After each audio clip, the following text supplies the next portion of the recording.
விஜயநகர பேரரசு Hariharar Booker அப்படின்னு சொல்லக்கூடிய 2 சகோதரர்களால் கர்நாடகத்தின் தென்பகுதியில் நிறுவப்பட்டிருக்கு.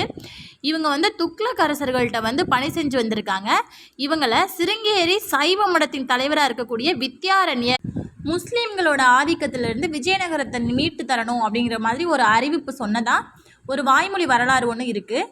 ஆனால் இந்த விஜயநகர பேரரசை வித்யாநகர் அப்படின்னு சொல்லி ஒரு குறிப்பிட்ட காலம் வரைக்கும் அழைச்சிருக்காங்க. இதுக்கு அப்புறம் தான் இதை விஜயநகர் அப்படின்னு சொல்லி அழைச்சிருக்காங்க. இவ்வரசானது மொத்தம் 4 வம்சங்களால் ஆளப்பட்டிருக்கு. சங்கம வம்சம், சாளுவ வம்சம், துளு வம்சம், ஆரவீடு வம்சம் அப்படின்னு சொல்லிட்டு. சங்கம வம்சத்தோட காலம் 1336லேருந்து 1485, சாளுவ வம்சம் 1485லேருந்து 1505, துளுவ 1505லேருந்து 1570, ஆரவீடு 1570லேருந்து 1646 வரைக்கும் ஆட்சி செஞ்சுருக்காங்க.